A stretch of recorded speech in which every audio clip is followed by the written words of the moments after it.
अनुज, इस बेल्ट की अगर हम बात करें, चाहे मंत्री उपेंद्र तिवारी की सीट हो, वो भी इन्हीं 10 सीटों में है जिनकी हम बात कर रहे हैं। फेफना अंबिका चौधरी वापस समाजवादी पार्टी में आए हैं, वो चीजें इंपैक्ट डाल रही हैं, या फिर मुख्तार अंसारी के प्रभाव की ऐसा नहीं हो सकता कि उनको शून्य में आंक लिया जाए, क्योंकि ओपी राजभर उनसे कांटेक्ट में है। कैंडिडेट बनाएंगे, राजभर नहीं बनाएंगे अलग मसला है, लेकिन वोट तो शिफ्ट हो सकता है।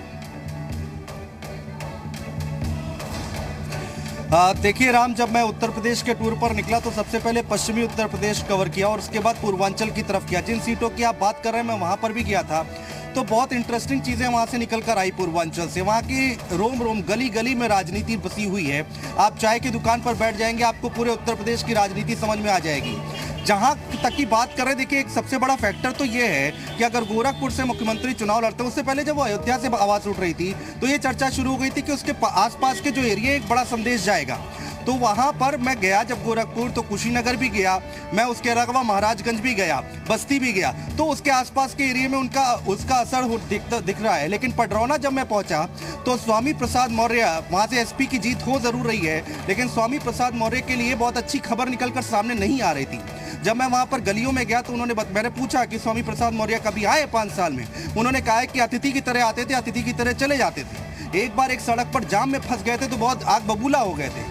तो लेकिन अब वहां से अगर एसपी सीट निकाल रही है तो वहां पर देखना ये दिलचस्प है कि क्या ये समाजवादी पार्टी का टैलेंट है कि वहां से सीट निकाल रही है। बाकी जब आप आगे बढ़ेंगे तो आजमगढ़, खलीलाबाद, यहां से एसपी निकाल रही है। यहां से समझने की जरूरत है कि बीएसपी का अच्छा खासा वोट बैंक था, और जैसा कि हम पहले दिन से चर्चा कर रहे हैं कि बीएसपी जमीन पर कहीं दिखाई नहीं दे रही है, तो ये भी पोस्टमार्टम करने की जरूरत है कि दोनों को अपने हिसाब से कहीं ना कहीं नजर आ रहा है, बीजेपी को कुछ पर सपा को। जयप्रकाश, आप कैसे देख रहे हैं इस पूरे सिनेरियो को? 33 और 23 का है, अभी तक हम 60 सीटों में अगर देख रहे हैं, बीजेपी आगे है लेकिन बहुत आगे नहीं है।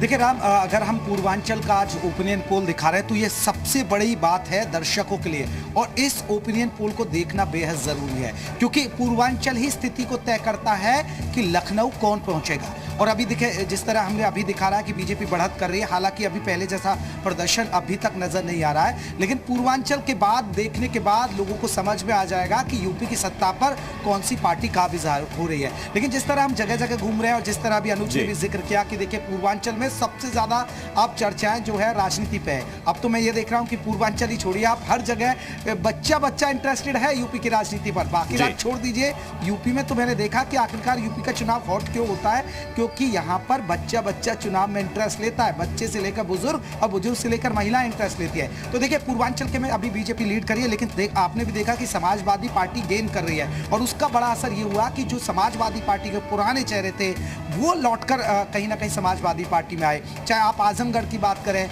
या अगर आप गोरखपुर की बात करें पूर्वांचल में, तो ये 2 गढ़ ऐसे हैं कि उधर गोरखपुर में योगी आदित्यनाथ है तो आजमगढ़ में अखिलेश है। तो ये कई जिले ऐसे हैं जो कहीं ना कहीं ये बड़े चेहरे कई आसपास के जिलों को भी प्रभावित करते हैं। और इसलिए देखिए कुछ सीटें ऐसी हैं जहां पर बहुत कड़ी टक्कर है, बहुत कड़ी टक्कर है। उनमें से एक सीट मोहम्मदाबाद की है, क्योंकि समाजवादी पार्टी में जिस तरह से अंसारी बंधुओं को लेकर आया गया, इसके बाद के फैक्टर दूसरी तरह से चेंज हो रहे हैं, उन पे भी मैं चर्चा जरूर करूंगा। लेकिन